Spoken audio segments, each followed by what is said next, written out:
God's great big family, and the truth, you know, love is all we need. We are the world, we are the children, we are the ones to make a brighter day, so let's start giving. There's a choice we're making, we're saving our own lives. It's true, make a brighter day, just you and me. Well, send them your heart, so they'll know that someone cares, and their lives be stronger and free. And God has shown us by turning stone to bread, and so we must lend a helping hand.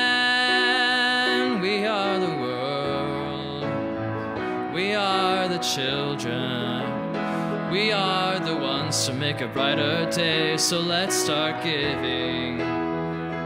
There's a choice we're making, we're saving our own life. It's true, we'll make a brighter day, just you and me. Oh, when you're down and out and there seems no hope at all, but if you just believe, there's no way we can fail.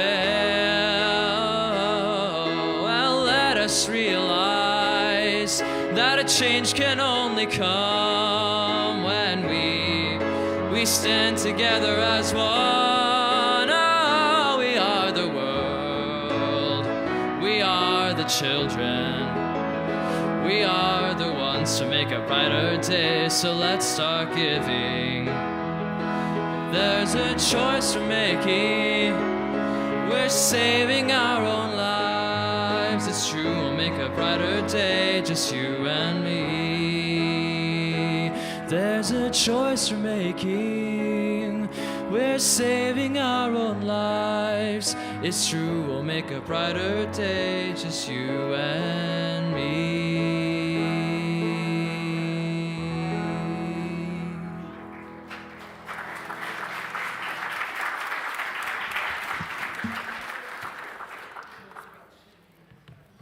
Good morning, everyone. Welcome to Horizon Unitarian Universalist Church. My name is Jamie Pease. My pronouns are she, her, hers. I'm serving as your worship associate this morning, and I'm joined by Reverend Chris Rothbauer, whose pronouns are they, them, their. We're excited to welcome you to the worship service this morning, and we're so glad to have you with us today. Whether you're joining us in person or virtually, whether you're here for the first time, or whether you've been here for longer than you can remember. I myself have been here about 3 years. Here at Horizon, we welcome people of all faiths and of no faith in particular. Whoever you are, whomever you love, wherever you are in your journey, you're welcome among us. Please be our guest after service for coffee and conversation in the fellowship hall. As a community, we also like to welcome the sharing of joys and sorrows and concerns. You're welcome to fill out a joys and sorrows slip on the table near the Welcome Center, in the pockets of the chairs right in front of you, and the joys and sorrows table right up here at the front of the sanctuary. And you are welcome to light a candle if you so choose. This can be done anytime before the service or during the service from the beginning through the offertory. We have a couple of announcements. First, we have Alan Sprout.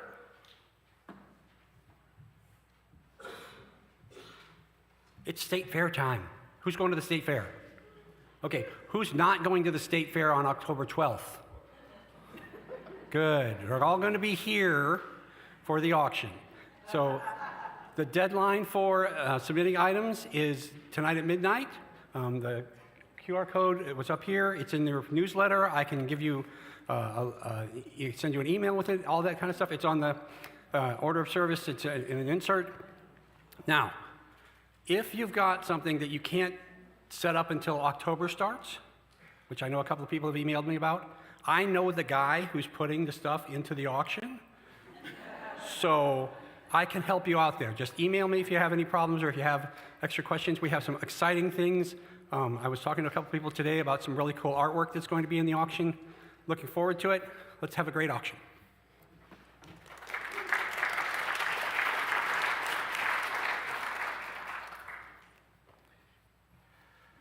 So I was asked by the Adult Religious Education Committee to remind you about an offering coming up, but I wanted to personally give it because UUs have often been said, we do UU 101 really, really well, but not always UU 201. Well, this is your opportunity. UU Wellsprings Love at the Center is going to be a program we run every month on the first and third Tuesdays from 7 to 8:30 from November 5th through May 6th. If you want, I know it's a big commitment, but if you want to spend some time really thinking about what does it mean to be a Unitarian Universalist, this is a great opportunity to do so. If you'd like to know more or sign up, please contact Deb Freeman or look at Breeze where you'll find sign-ups.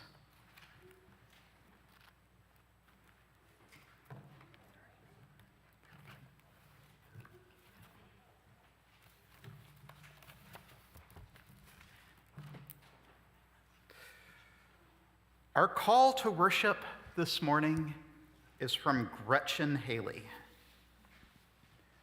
Because the tides are rising, So must we. Rise, to the moment, rise, To this day, rise. to this life.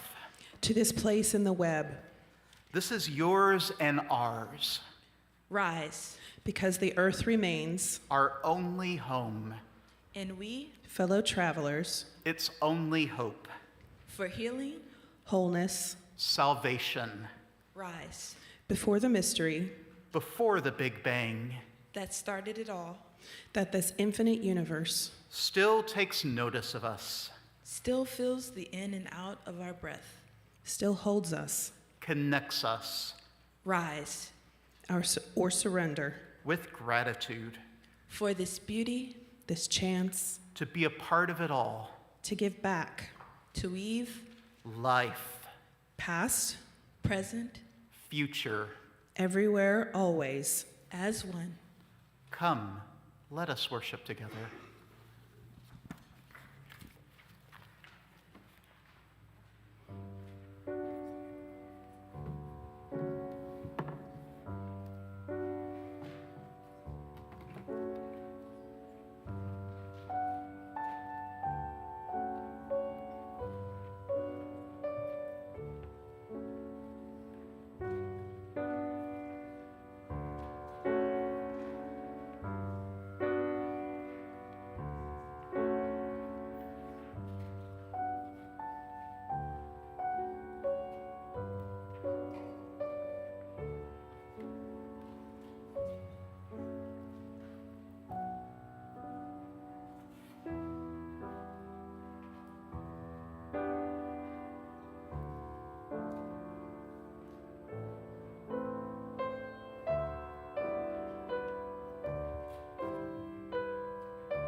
Our chalice lighting this morning is from Sherry Woodbury. Spark of the Spirit, cupped in earth's embrace, light of love, alive in all creation, as we kindle this flame, we rekindle our connection to the sacred web of life. Please join us in our affirmation, which is printed on the back of your order of service and projected on the screen. Love is the doctrine of our church, the quest for truth its sacrament, and service is its prayer, to dwell together in peace, to seek knowledge in freedom, to serve humanity in harmony with the earth. Thus do we covenant together. I invite you to rise in body or in spirit and join us in singing our opening hymn, number 121 in the great hymnal, We Build a Land.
Good morning. I'm Pam Schumann, and I'm the storyteller today. Yay.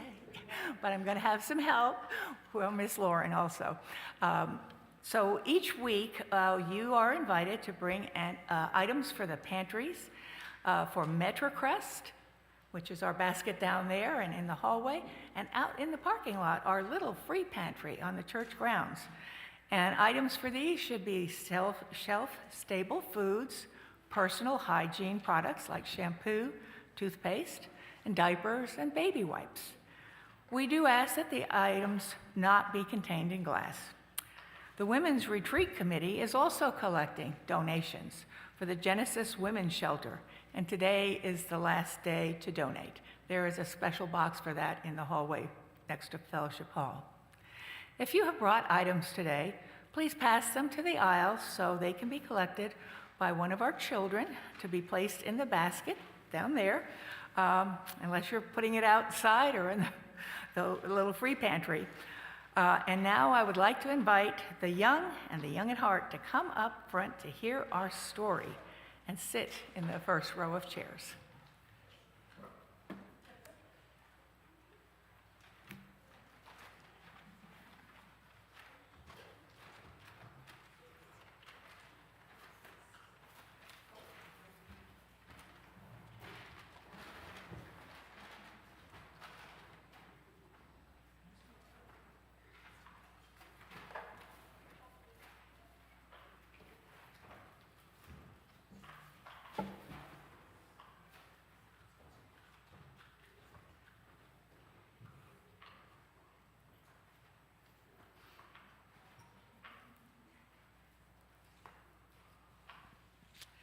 Okay, our story today is called Stand Up, Speak Up. It's a story inspired by the climate change revolution by Andrew Joyner. Watch for the child in the green shirt. A little hint. You'll see her a lot. Wake up, dress up, drink up, eat up, meet up.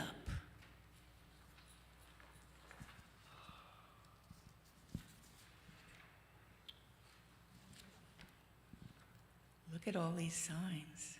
Sign up. Climate is changing. Why aren't you? Why aren't we?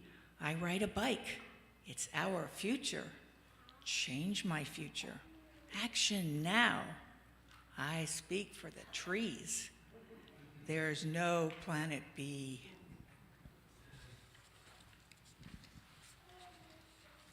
Rise up.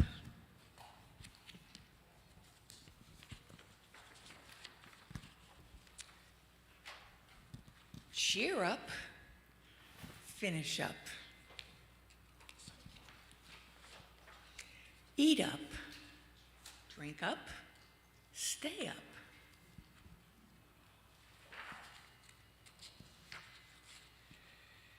Coming up.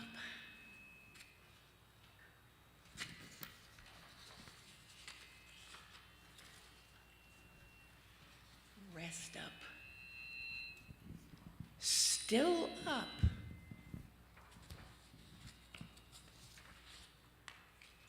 Think up. Right up. What's up? Listen up.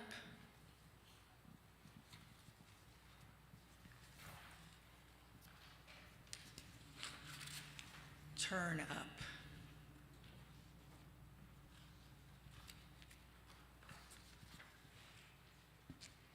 Stand up. Speak up. Hands up. Good. Oh, I'm sorry. Ooh, stand up, speak up, hands up, show up. Oh my goodness. Notice there's a lot more green now. Sign up.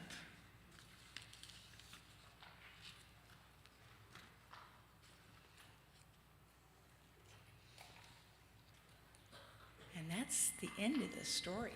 There's a lot of up in that story, wasn't there? Did you understand a lot of that? That you have to kind of help us with the climate change.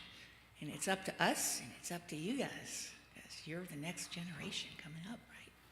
So we're all going to work together, make things better, so we can all cheer up, right?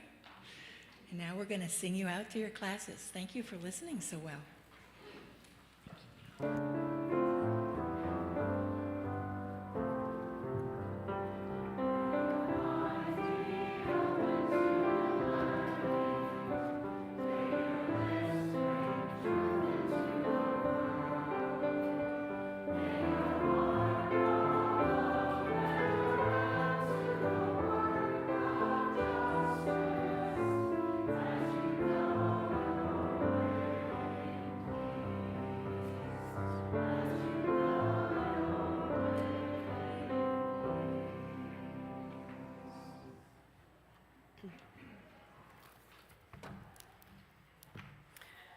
This religious community exists by its mission as a fire exists by burning. But a fire cannot burn without fuel, and it is the flame, the energy, the imagination, the vision, the creativity, the compassion, the love, and the financial support of the members and friends of this community that fuels our mission to nurture and sustain a welcoming, inclusive, and diverse liberal religious community that transforms lives and serves the world. Your support and the free and generous support of each and every member and friend of this community is what fuels this community and its mission. And without your support, the flame of justice, community, and love cannot burn brightly to warm ourselves and be a beacon in a world threatened by division and fear. Thank you to our members and friends who give and pledge electronically. If you would like to give electronically, you may do so on the Breeze app or online at horizonuu.org/donate. The offering will now be joyfully given and received. Thank you for your generosity.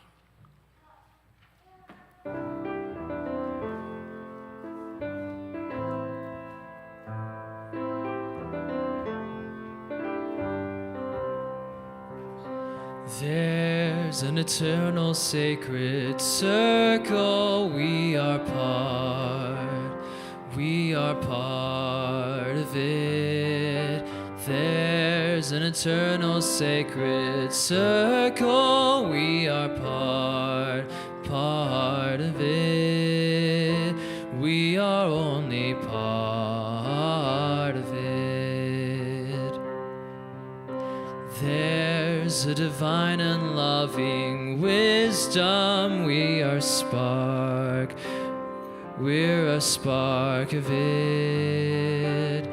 There's a divine and loving wisdom, we're a spark of it, but we are only part of it. We are part of it. We are a spark, we're a spark of it. We are a part, we are part of it. We are a spark, we're a spark of it. Here as one voice we choose survival, and we start to make an art of it. Now is our moment for revival. We're at the heart of it, and we are only part of it. We are only part of it. We are a part. We are part of it. We're at the heart. We're at the heart of it.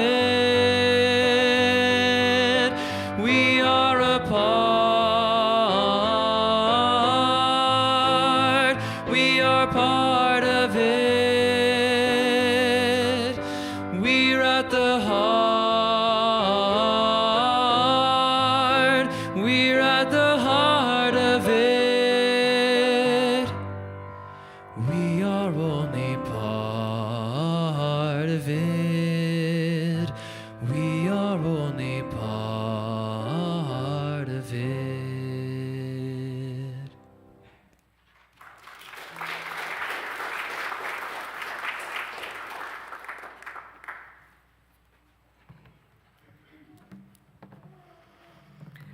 A reading from Anna Leuenhaupt Singh. Disturbance is a change in environmental conditions that causes a pronounced change in an ecosystem. Floods and fires are forms of disturbance. Humans and other living things can also cause disturbance. Disturbance can renew ecologies as well as destroy them. How terrible a disturbance is depends on many things, including scale. Some disturbances are small. A tree falls in the forest, creating a light gap. Some are huge. A tsunami knocks open a nuclear power plant. Scales of time also matter. Short-term damage may be followed by exuberant regrowth. Disturbance opens the terrain for transformative encounters, making new landscape assemblages possible. Humanists not used to thinking with disturbance connect the term with damage. But disturbance, as used by ecologists, is not always bad and not always human. Human disturbance is not unique in its ability to stir up ecological relations. Furthermore, as a beginning, disturbances is also in the middle of things. The term does not refer to us harmonious, excuse me, y'all. Furthermore, as a beginning, disturbance is always in the middle of things. The term does not refer us to a harmonious state before disturbance. Disturbances follow other disturbances. Thus, all landscapes are disturbed. Disturbance is ordinary. But this does not limit the term. Raising the question of disturbance does not cut off discussion, but opens it, allowing us to explore landscape dynamics. Whether a disturbance is bearable or unbearable is a question worked out through what follows it, the reformation of assemblages. Disturbance matters in relation to how we live. Disturbance is never a matter of yes or no. Disturbance refers to an open-minded range of unsettling phenomena. Where is the line that marks off too much? With disturbance, this is always a problem of perspective.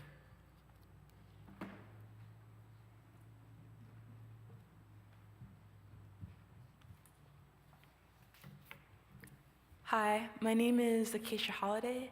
I've been a member of Horizon for over a year now. My pronouns are she, they. And I'm here to reflect on climate change and climate revival. So personally, growing up, I was aware that Earth was our only home, that we should take care of it and conserve resources. But I don't think that it made much of an impact to me because as a child, I stayed indoors most of the time. And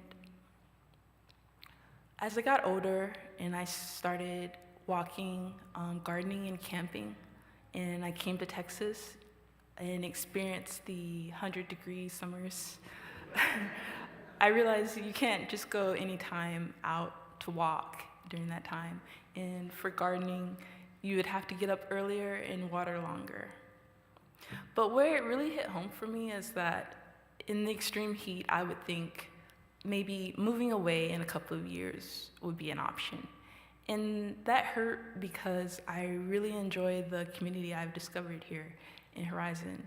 So volunteering for the climate revival was a way for me to stay involved in the community and help this community stay climate resilient.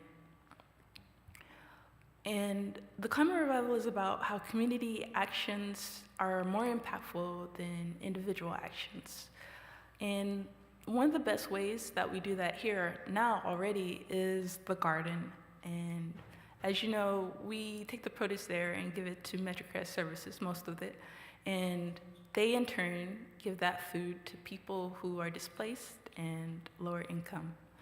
And these people are impacted most by climate change. They don't have the option of moving away. And so continuing to give to them in that way helps them stay climate resilient. And not only that, because it's plant-based food, it's offsetting their carbon footprint, and eating plant-based food is one of the most impactful ways as an individual you can lower your carbon footprint. Also, the dialogues of the climate revival that are about collaborating and coming up with more community solutions, like the community garden, that lends itself to, I can think of other ways, like planning for contingencies such as power outages and rolling blackouts in our community, what are our choices for renewables, and sorry. Also, I think those things can lend to other ways we can stay climate resilient. And what's important about the climate revival is not just tackling climate change, but it's about building our community and also celebrating the earth. And I can think of no other community I'd rather do that with than Horizon. So thank you.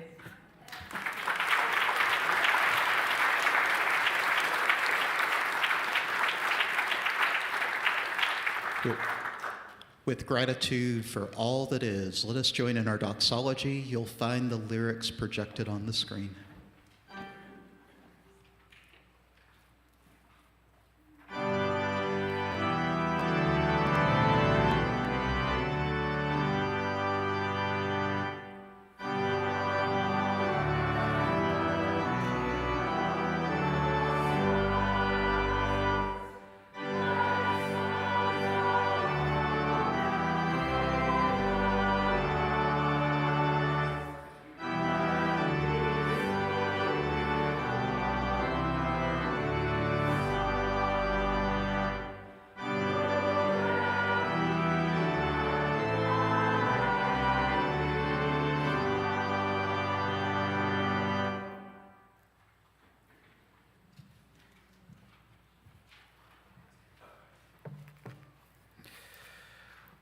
We take time to honor the sorrows and joys of this community, knowing that we are all interconnected and what affects one affects us all.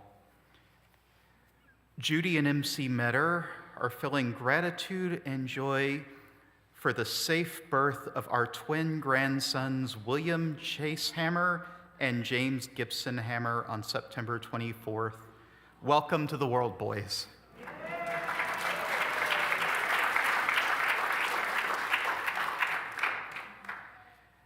A sorrow for the actions in the state legislature in attempting to reverse name and gender changes for transgender people. Camilla shares a concern that I know many of us share, thoughts and concerns for her family in Asheville, North Carolina, which was recently devastated by the hurricane storms. And we light a candle this morning to honor all the joys and sorrows which have gone unspoken and reside only in our hearts. Please join me in the spirit of prayer or meditation in whatever way feels right with these words from Leslie Takahashi. After the reading, we'll have a space of silence, which will be broken by our responsive hymn, number 398 in the gray hymnal, "To See the World."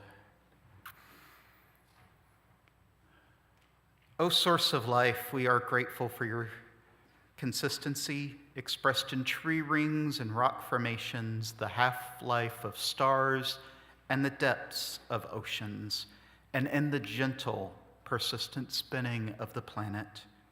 Remind us of the consistency needed from us as well, to temper our needs to fit within your limitations, to suppress our desires to see your life forces, so your life forces can persist.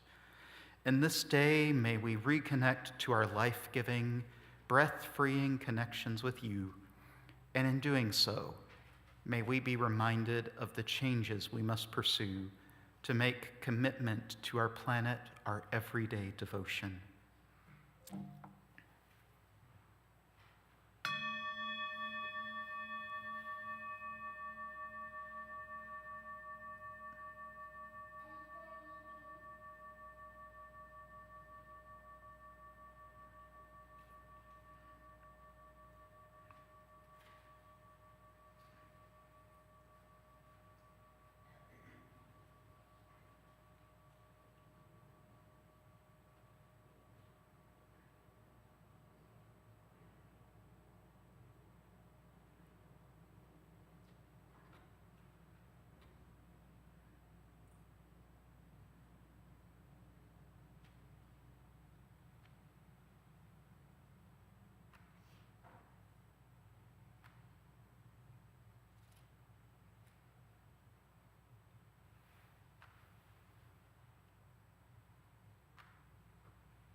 Blessed be.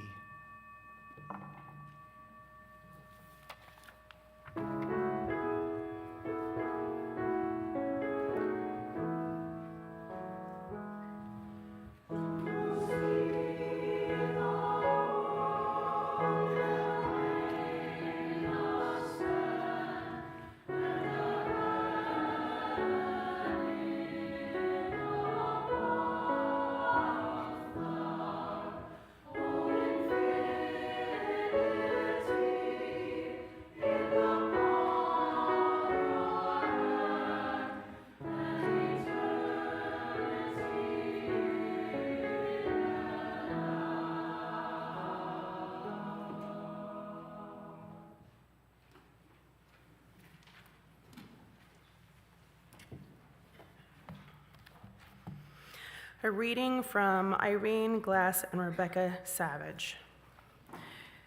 There is a song beneath the soil. 10 million voices raise their call in no human language. Life flows through the tangle of roots, mycelium, microbiota, and crawling, burrowing, tunneling life. The song flows upward through trunks and stems and blades of tender grass and races out into the air. It is picked up and carried on no human tongues. It is in the footfall and paw and hoof. It hums in the buzz of wings, the fluttering of feathers. It shines on scales and fins and slithering skins. And if we are quiet and pay attention, sometimes we remember that we are part of this song as well, and we have notes to sing. The Anthropocene is an experiment. Thank you. What happens when humans forget that the life around us is part of us, that these lives have no less inherent worth and dignity? How many more singers and Earth Song will go silent forever? Today, we are charged to remember, to know that as we live together in community, we are also in community with the silent singing lives in the vast congregation of the earth as well. The interdependent web of existence is no allegory. It is as real as the heart beating within our chests. We are charged to do what we can to help those who cannot advocate with human language, who cannot scream for help when they are suffering. We have a role to play in softening the blow of the age of humans. We have a voice that can help to shape the world to come. We are so charged in the name of this sacred song, the tapestry of life of which we are a part. Let us remember and then act.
What does climate justice mean in today's world? I must confess, much of my experience in the conservation and environmental world has been focused on protecting the so-called untouched wilderness of the landscape and making sure it's still there for generations to come.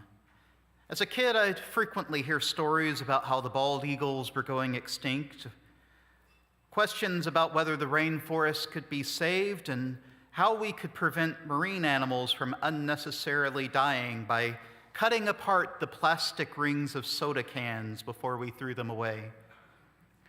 Recycling was touted as a way to prevent us from having to cut down more of this natural beauty, and I still remember as a kid being given little sproutlings of trees to plant and being told that that was a way to help make a difference in the world. Don't get me wrong, I love nature. I've long been a hiker and seen some beautiful places on this planet. I grew up on the banks of the Ohio River, admiring its majesty as it swept through, marking a natural divide between the states of Indiana and Kentucky. Robin Wall Kimmerer's Braiding Sweetgrass is still one of my favorite books, reminding me of the reality of interdependence.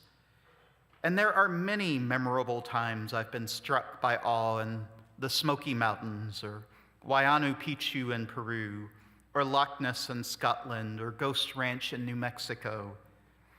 These are places I hope can be enjoyed by generations to come, because they've taught me a bit about the beauty of nature and the way the world can speak in its own language if we can only hear it. So some might expect that I'd be sympathetic to the philosophy of primitivism, the idea that we need to go back to our roots as humans and live as our hunter-gatherer ancestors did thousands of years ago, in an imagined utopia that would exist if we could only get rid of all the modern technology and live as they did again. The problem is I'm not. I think primitivism throws out the baby with the bathwater. You see, I love natural landscapes, but I was a city kid at heart, and I still am through and through. I grew up in the suburbs of Louisville, where every kind of care and resource was readily available, and there was plenty to do for teenagers on Friday night without getting in trouble. I still remember being shocked when I dated a guy who told me about how as a teenager he hung out in the parking lot of McDonald's because that's all there was to do in his small town.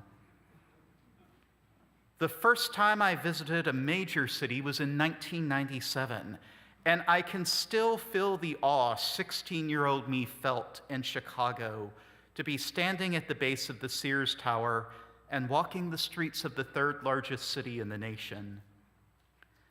That weekend, I knew I wanted to live in a city, and many of my happiest memories as an adult are urban-focused. Figuring out my way through the streets of London with only an old city atlas as my guide, or dodging cars through the poorly signed streets of Tijuana, trekking through Battery Park in New York, and sipping beer with new friends as we looked out at the city below at the Guinness Brewery in Dublin. This may be seem like an impossible dichotomy, but what I want to offer is a way to see it as connected. You see, it was my time in Japan that taught me how to reconcile these things. I referenced earlier this month my month interfaith exchange in Japan, where I stayed at a Shinto shrine in Suzuka. And it was there that I learned a lot about the indigenous Shinto beliefs. I was struck by how so many shrines, including the one I stayed in at Suzuka, were located in the middle of picturesque natural beauty. Even many of the urban shrines in Tokyo and Kyoto were set a little apart from urban life, as if offering a portal into another world. The basic philosophy was that these shrines were honoring a kami, or sacred spirit, that was present in the landscape, whether it be the spirit of a mountain, a river, or a tree. What I found contradictory was that the priests at Suzuka would daily offer blessings on cars. Every day, travelers preparing for long road trips would stop by the shrine and ask the priests to bless their vehicles so that they arrive at their destination safely. I found this odd. Weren't these cars destroying the natural world that the shrine seemed designed to enhance? I asked one of the priests these very questions over dinner one night, and his answer surprised me. He told me that in Shinto there isn't a distinction between the natural and unnatural world. Kami, or divine spirits, are everywhere, he told me. Many of the shrines I saw were in almost cliched, picturesque scenes. This much is true. But there are other shrines off the beaten tourist path. He told me about one time when he'd visited a shrine at the top of a skyscraper in Nagoya, Japan's fourth largest city, known more for its role in the Japanese automotive industry than its natural beauty. And I'm aware Nagoyan citizens will argue that there is natural beauty, people just don't see it. But nevertheless, it struck me. Even though people don't typically go there to see its natural beauty, Kami was there at the top of the skyscraper just as much as in the mountains of Suzuka. I pondered his words. It was a revelation to me, and the meaning began to sweep over me. If Kami was in the mountains and trees and rivers, but also in the skyscrapers and cars and roads, then that means everything is sacred. And if everything is sacred, then everything has some beauty in it. Sometimes I just need to look a little harder to see it. There was another nagging objection I had, though. Weren't those cars the priests were blessing destroying the natural environment that made the shrine possible? Yes, they were, he told me in no uncertain terms. But they were still part of the natural world when it came down to it. It's just that humans have chosen to use those things in a destructive way. In other contexts, we would consider their constituent parts quite neutral. Consider arsenic. Ingested in the human system, it will kill most of us very quickly. But on a bottle, on the chancel, it's pretty neutral, as long as we don't get any on us. This, my friends, is why I'm not a primitivist. I believe there are definite blessings that come from our modern world. Many of us go to bed with full bellies in a warm and safe environment where we don't need to constantly be on guard for predators.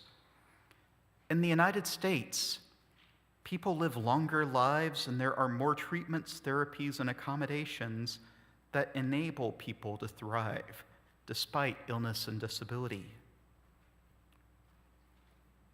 Many people in this room saw what a primitivist society would mean in Texas during the winter of 2021, when the power grid collapsed. And the first people who died were the poor, the elderly, the disabled, the ill, people who either didn't have the resources to stay warm and eat safely until the power came back on, or depended on modern medical devices to prolong their lives. Many of those were BIPOC people as well. That's why a serious environmental justice movement cannot be content merely with conservation. In a world where Oppressed people are often forced to live in the most polluted and environmentally unsafe places in the world, where working class people live in poverty and illness-stricken towns that previously relied on coal mining for sustenance, where some disabled and chronically ill people need electricity just to survive and thrive another day. Focusing merely on conservationism is a privileged outlook. Sure, maintaining these natural places must be one part of our agenda, but it is only one part. As social theorist Charles Eisenstein once put it, on the policy level, we need to shift towards protecting and healing ecosystems on every level, especially the local. On a cultural level, we need to reintegrate human life with the rest of life and bring ecological principles to bear on social healing. On the level of strategy and thought, we need to shift our narrative towards life, towards place, and participation. In other words, if we hope to maintain this planet for decades to come, we must find ways to save everyone from the devastation that is coming if climate change is not curbed. And it's, according to the vast, overwhelming consensus of scientists, it is not a debate. It's about recognizing that the people who are feeling the first effects of climate change are those with the least power to do anything about it. The poor, Black, Indigenous, and people of color, the global South, the chronically ill and disabled. This is about more than natural beauty. This is about recognizing that policy which sacrifices some of us for the benefits of others is an unjust utilitarian way to save part of the world. But as Emma Lazarus once put it, none of us are free until all of us are free. When Unitarian Universalist Association President, the Reverend Dr. Sophia Bedencourt, announced the UU Climate Revival at the 2024 General Assembly, this is what I immediately thought of. This weekend around the country, Unitarian Universalists are asking what they can do to reverse centuries of short-sighted decisions that have led us to precipice where the very future of humanity is at stake. But to be a true revival, it must awaken our senses to the urgency of the moment, as well as center voices that have often been excluded from the conversation. This revival, this moment, asks us to consider what must we do to ensure the survival of the planet. There is nothing inherently bad or wrong about conservationism or recycling, but it is not enough. Not if we want our species to survive. What will save us is if humans radically shift our priorities to creating sustainable technologies that don't destroy the earth and reversing the damage that has already been done. And in many cases, this will mean pressing our elected officials in order to act. But it is what must be done if our world is to survive. It's funny sometimes how this service was planned months in advance, and yet this weekend, as I was doing a final reflection, I couldn't help but think that once again, climate change has become personal for myself and my loved ones. For so many this weekend, an unprecedented hurricane meant the destruction of places that used to be places where hurricanes didn't reach. Friends and loved ones were at a retreat at the Mountain, a Unitarian Universalist retreat center in Highlands, North Carolina, in the southwestern part of the state this weekend, not thinking a thing about it because hurricanes never come that far west. And yet, they found themselves trapped on the mountain for 4 days with no electricity, no internet, no phone, no way to even tell people what was going on. Other colleagues in Atlanta found themselves just miles from flooded roads and trapped motorists. One meteorologist in a viral video even stopping his news broadcast in order to save a woman from a car. Other colleagues in Florida are going with their congregations this morning to clean up devastation at their churches. In the city where I used to serve, Auburn, they found themselves under 10 feet of water in a place that gets hurricanes about once a century. And in a place dear to my heart that Camilla mentioned in her concern this morning, Asheville, they are facing devastation like they've never seen before, with entire streets and neighborhoods wiped off the face of the planet by hurricanes that didn't used to happen. It is personal for me this morning because so many of my friends and loved ones are dealing with it, and it breaks my heart to even talk about it.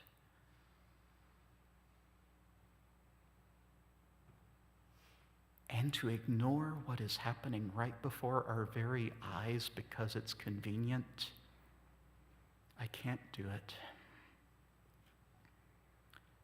I'm fortunate that, as far as I'm concerned, no one I know was injured or killed. Not every family is waking up with that fortune this morning.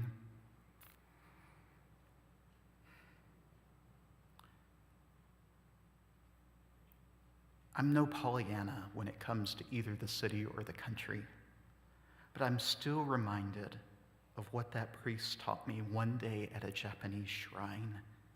Everything is sacred. Everything is of worth. In the words of the Peter Mayer song, everything is holy now. There is no good or bad. There is only harmful and not harmful in the way we interact with the earth.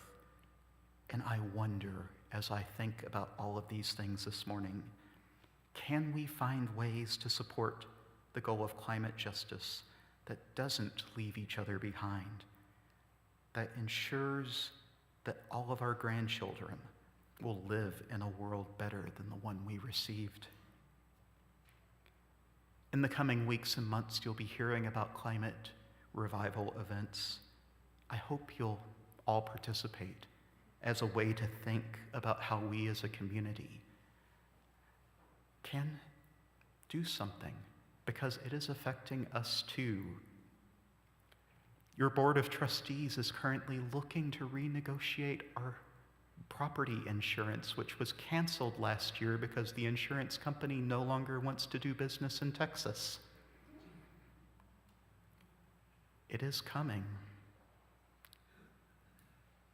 I suppose only time will tell if something can be done, because it's bigger than me or you or any individual.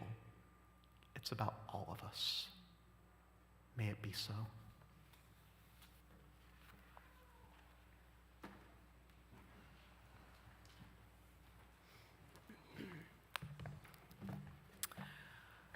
We extinguish this flame, but not our commitment to welcome radically, love boldly, grow spiritually, and serve courageously.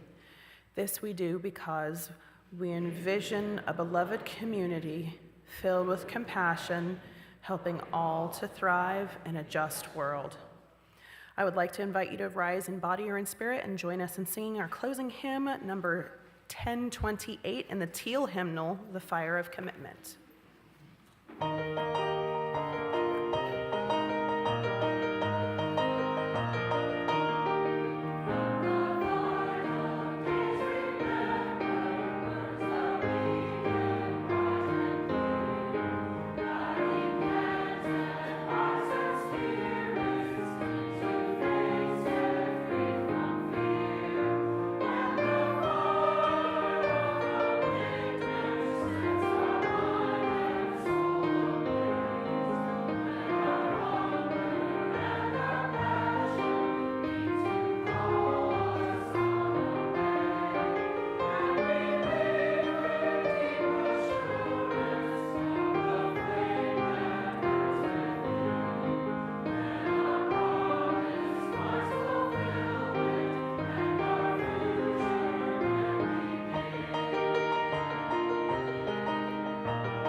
Our benediction is by Denise Colley. Love our earth, take action to consume less, use less energy, respect water, and be cooperative, collaborative, and creative community. Like the moss and the mushrooms, our children's lives depend on us. Amen. Blessed be, and go in peace.